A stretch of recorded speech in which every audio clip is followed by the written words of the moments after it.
Hello everybody, it is Mike here, aka the Magico13, and we are here for episode 2 of Magico13's lightly buttered KSP Let's Play. Now, you may be wondering why I'm calling it lightly buttered, and the reason is that I'm using a couple mods and I just liked the name, so yeah. Alright, so last time, if you will recall, we put a... Oh yes, one thing I should mention. As you see here, we are now running Kethane 0.7.3. And so we have the cool new grid overlay, which I'll show you in a minute. As you remember last time, we put a satellite into orbit around Kerbin, and I was letting that do some mapping between then and now, and this is what we've got. So this is just the Kethane map, but as you can see, as we go around in our polar orbit, we scan more and more, and currently it's nighttime, so it's nighttime where the satellite is, so it's not seeing anything. Seeing things, it's not detecting anything, because it is out of power, which is an issue we ran into last time, and I might want to fix at some point, but for now it's alright. So here is... Oh yes, I got ISA MapSat working. I had incorrectly installed it. So yeah. If you go to install these mods, almost all of them go directly into the game data folder. Do not put parts in the parts folder and all of that. It won't work properly. However, we do still have the mapping dish on because I had incorrectly put it in parts, and then when I moved everything to the correct place, it still functioned, which was convenient. So let's speed up some time. One cool thing is that, yes, see, now we are detecting more Kethane. Well, we're not currently, but we are searching for it. These green spots are where we've actually detected some, and you can see the amount. So the MapSat does not actually require power, so when we are completely out of power on the other side, on the night side, and not detecting Kethane, we are still mapping. And it's going to take a very, very long time, it looks like, at this altitude. And unfortunately, if we aren't currently running this ship, it does not map. I also apparently have to turn scanning back on every time, so yeah, you'll see now we are actually scanning. That's really annoying. I wonder if there's a setting somewhere for that. Alright, so, oh look, we just found some more Kethane. Unfortunately, I haven't found any too close to the Space Center, which, yes, the KSC is right about here. So I found this, but this is in the ocean. This is also in the ocean. You probably can't see that, it's probably too dark. Okay, well, what I want to do today is pretty much the exact thing that we did last time, except instead of putting a ship around Kerbin, I want to put a ship around the moon. So, finding Kethane on Kerbin, not terribly useful. However, finding Kethane on the moon, that is slightly more useful, but not nearly as useful as if we were to find it on other planets. So it requires a lot of fuel to go from Kerbin orbit, or from Kerbin to orbit, and that's atmospheric drag. Kerbin has a decently large amount of gravity, stuff like that. However, if we can do that, get to the moon, and then refuel, then we can go just about anywhere, because most of our fuel would have been used up getting into orbit. Now, there's two options for that. Okay, we could go to the moon, which would require that we have to line up a trajectory with it and hope that we don't waste too much fuel trying to get there, which honestly it's not too bad, but it can be kind of annoying. Or we can just build a fuel depot in orbit around Kerbin, but then we don't need Kethane, because we can just continuously launch refuel ships from the KSC, since fuel doesn't actually cost anything, because career mode doesn't exist. So I think I want to try to set something up on the moon just because it would be fun.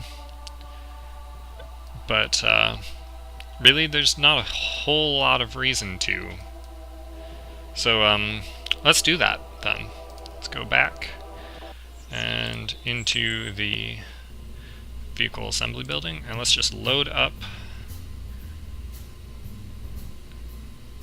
the satellite. Here it is. I'm going to probably make some changes to the satellite, and then I will be making changes to the launch ship, and I will probably just make the changes to the launch ship in a separate video that I will upload separately so that you can see all of the specific details. So that won't be in this episode. It will be a different episode, more of a sub episode. But yeah, so let's start with making some changes. I want more power, and I want to put a little bit more fuel. That's probably enough. I'm not sure if we'll need it, but you never know. So let's add some more power. Let's add 2 of these. So this will give us 800 units of power as opposed to the 200 we were using, which should be more than enough.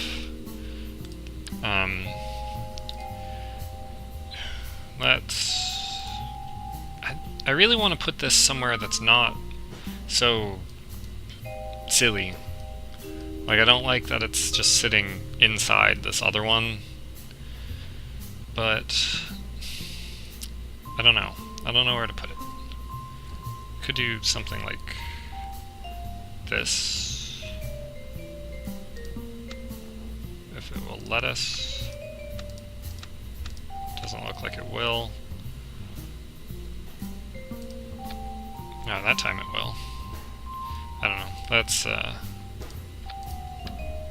Yeah.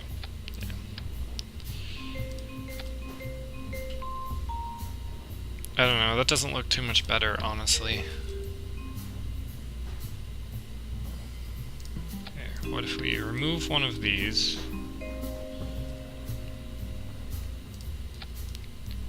And then put this here. And rotate this so they're not touching. Yeah, that's not that great either, but I'll take it. So Satellite Mark II. Satellite Fail Mark II.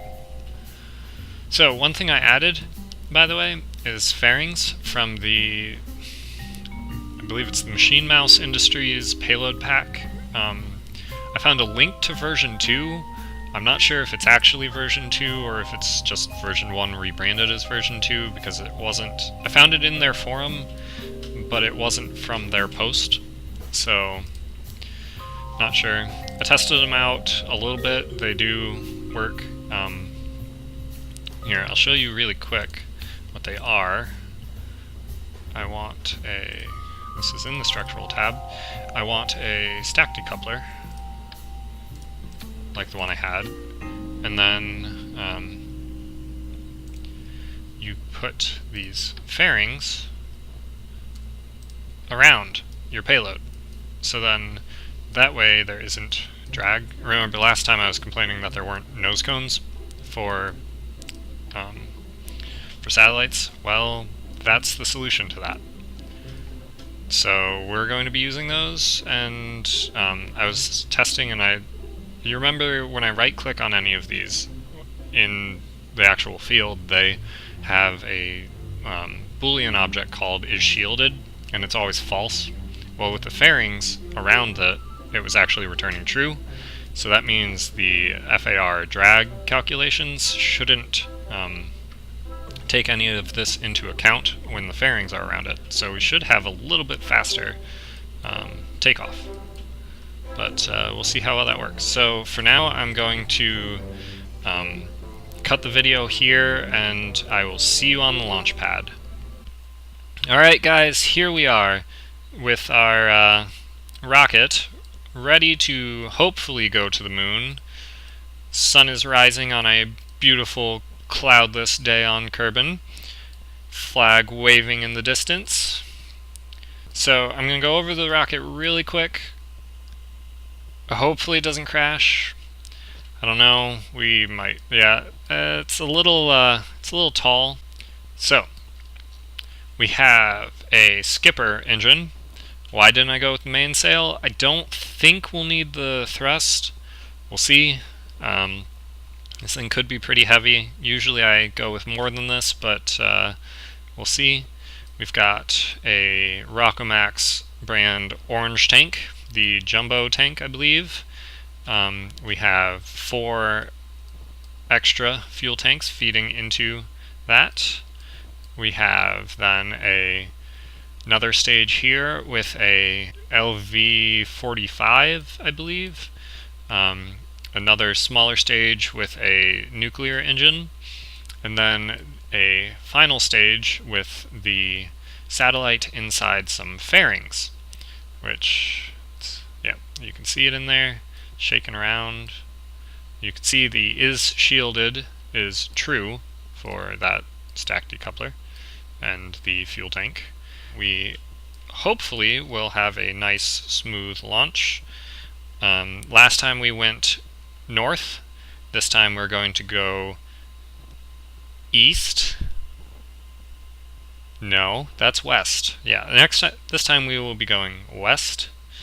I apparently don't know my directions, so here we go. I'm glad we are not launching a manned mission right now, because they would probably not survive. And we learned last time you can't fly with SAS while in atmosphere. That does not end well. Neither does this. That is our first catastrophic failure.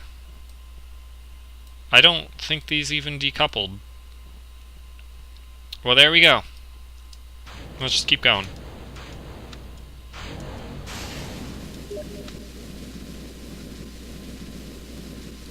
Yeah, that did not work. Alright. End flight. Back to the VAB. Alright guys, we are back at the launch pad.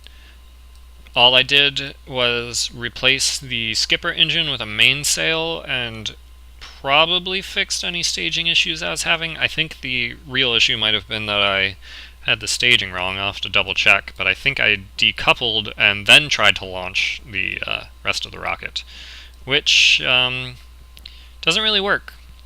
You don't want to just drop your rocket. So here we go. Let's try this again. We have liftoff. Alright, so smooth sailing so far. We're just going to try to lightly... Ooh, wow. Overheating very quickly. Alright, let's throttle down a bit. Let that relax, cool down. This is actually flying pretty nicely. There you are, Moon, our target. Gonna come get you. Let's try to keep this thing going straight up. I have, oh wow, yeah, a little bit too much. I have fine controls on, so hopefully we can keep it nice and pointed towards the sky. Fine controls make it so you don't move quite as much when you press the keys. And you can activate that by pressing caps lock. It's very useful for planes. I'm going to begin gravity turn, because planes like to flip around sometimes, especially if they're really small planes. Alright.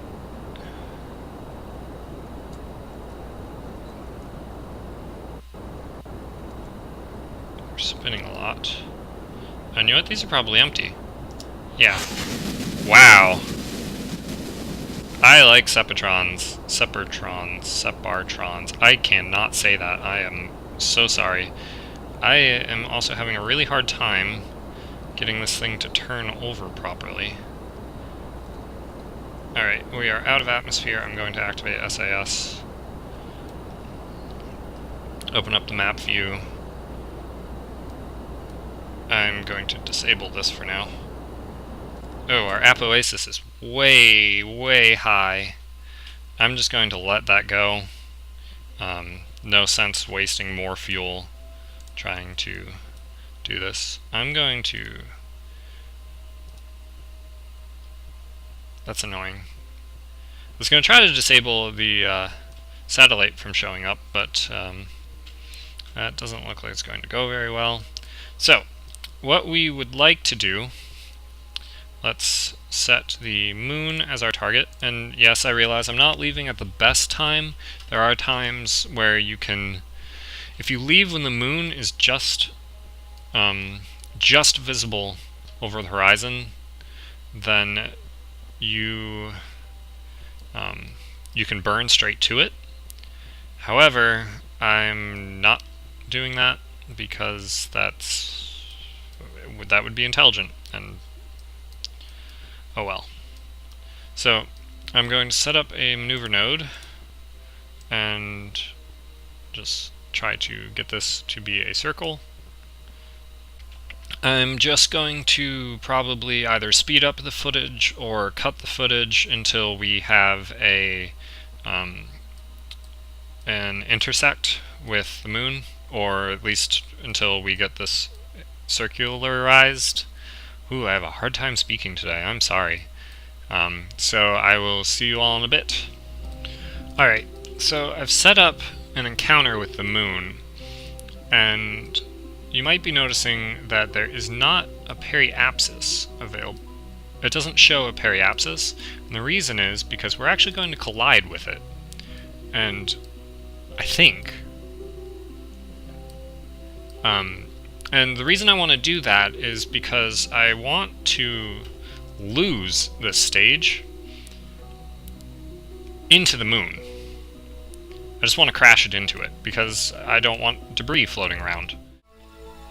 So one trick you can do if you want to kill off any spin while you're in orbit, just line up how you want, quickly time warp, and then time warp back down, and what that will do is kill any rotation. So it's a nice little trick you can use every now and then.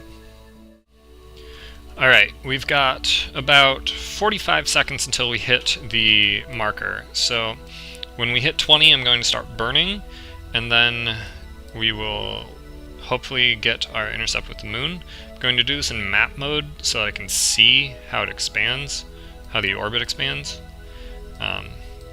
The only issue is, no, we should be good on fuel. So, are we ready? 3, 2, 1, throttle up.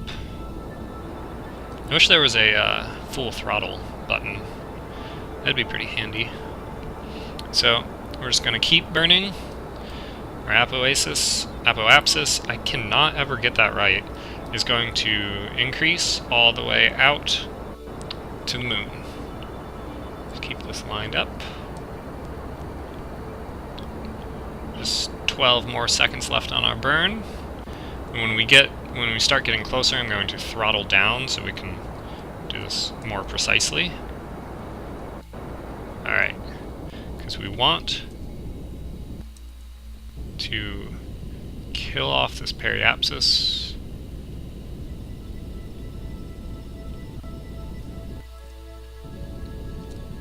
Oh, I think I just barely overshot, so I'm going to try to flip this around a little bit. Let's see if I can get that back. There we go. We have a moon encounter. Alright, we're gonna speed up time till we get a little bit closer. Actually, you know what we could do?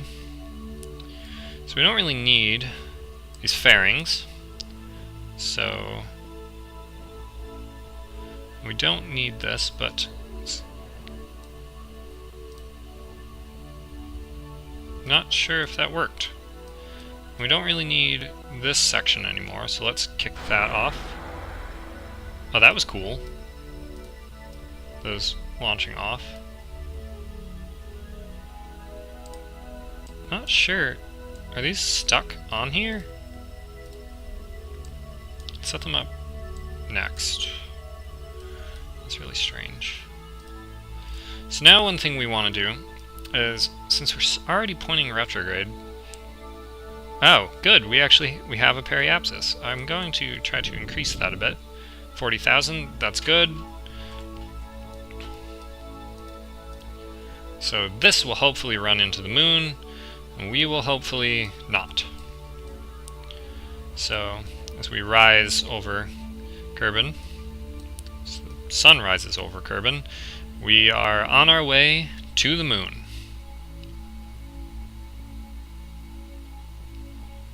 Now we're going to warp up time, but not too fast, because we don't want to miss it.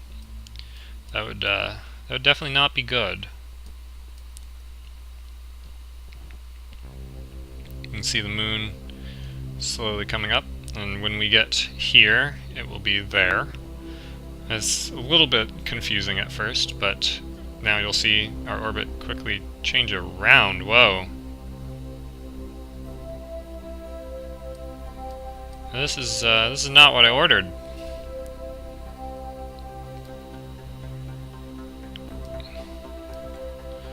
Okay, what if we burn retrograde?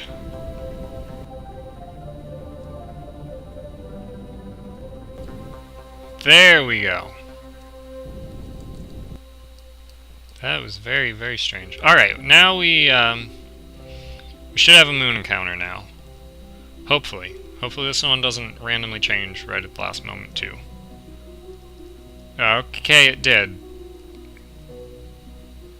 What is happening? The instant we hit the moon encounter... Okay, there we go. There we go. Now we have an encounter. So, we have a periapsis of 343 kilometers, which is a little bit high. So, I'm actually okay with that. I want to burn retrograde to get our apoapsis. Well, actually, let's flip these around and get our periapsis down to about 150 kilometers. That might even be too close. No, let's go for a conservative 150. Nah, screw it. Let's go 250.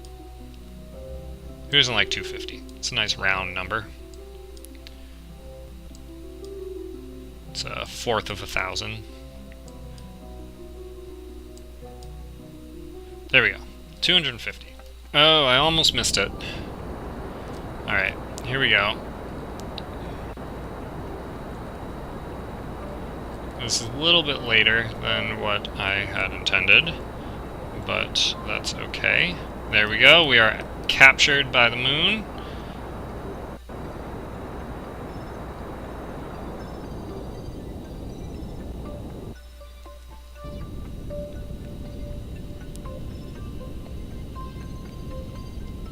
Periapsis of 250. There we go. Alright, so now our apoapsis is too high, so we will want to change that at the periapsis down to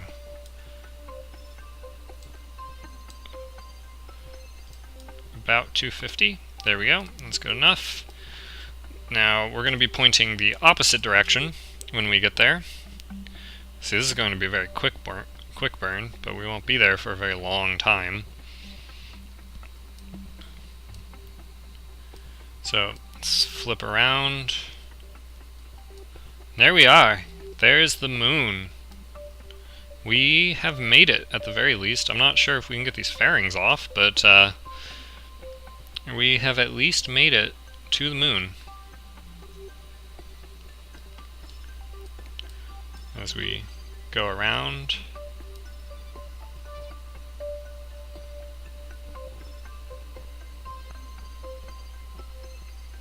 There's Kerbin.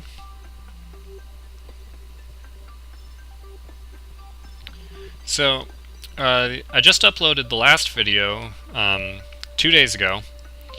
We have 6 views. Thank you to the 6 of you. I might be one of them, so thank you to myself, I guess.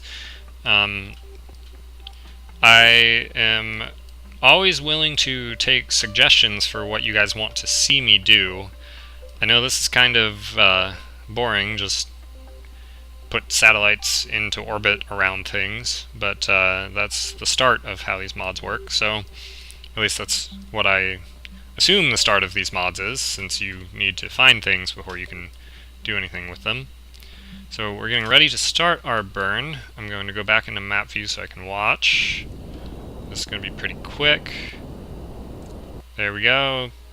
245 and 250. Shaking a lot. That's very strange, but there we go. Now I want to flip our inclination. Alright, so I have set up a maneuver node, which was very, very strange to set up, but we should have a roughly polar orbit. It's a little bit slanted, but that's fine. So let's set this up. We are here. This is going to be a fairly long burn, so we're going to have to start it at about 23 seconds before the node. Let's go. I said 23 seconds, and then I wasn't slowing us down fast enough. There we go. Let's remove the maneuver. So we got 251 and 225. Let's just leave it like that. I know, some of you are probably like, oh, he doesn't circularize his orbits, oh, I'll never forgive him, but I don't care, it's fine by me. So now I'm going to attempt to actually launch these fairings. I tried before and it didn't really work, so yeah, I'm probably going to leave stuff in orbit around the moon, but oh well. We shouldn't have too much that we need to deal with here. I don't like putting them around Kerbin because we need to launch things from there. So there's still a lot of fuel left on this capsule, so let's quick save. And then let's try to launch something. There we go. The fairings are gone now. Well, one fairing is gone now. We quick saved, yes. So let us point in our prograde. This is retrograde, we want prograde. And we will attempt to disconnect our satellite. We will hopefully have luck and hopefully not just crash it into the fairing. It's really bugging me that is not coming off. The other one came off so cleanly. Okay, so throttle is down, go. It's stuck to us. I can't open the shield if it's stuck to us. Hey, that actually almost worked. So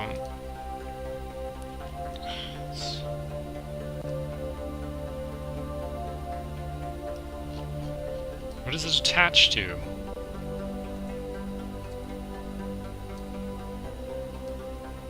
I don't know, but I really... Whoa, I am quickly losing control. I really need to, whoa!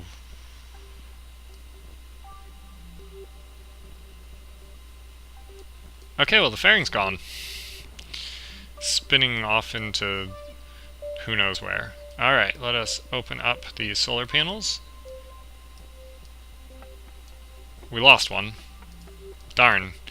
So we're a little bit broken. Hopefully we wouldn't lose anything else from that.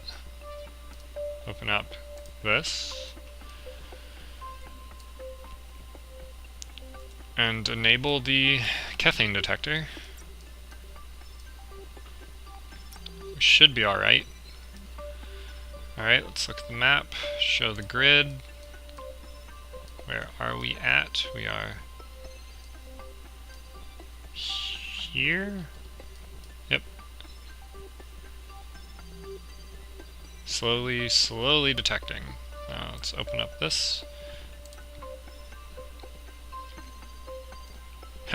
It's already been detecting some of the stuff we're doing. Oh yes, we're doing a very, very wide scan without a whole lot of data. But that's alright. The moon's decently quick to go around, and I just kind of want a nice little map. So there we go. We now have a satellite in orbit around the moon. I'm going to quickly deorbit, not that or that, but this. Point this in our retrograde, crash it directly into the moon, and irradiate the moon with our nuclear engine. So, thank you all for watching. Please leave some suggestions in the comments for what we should do next.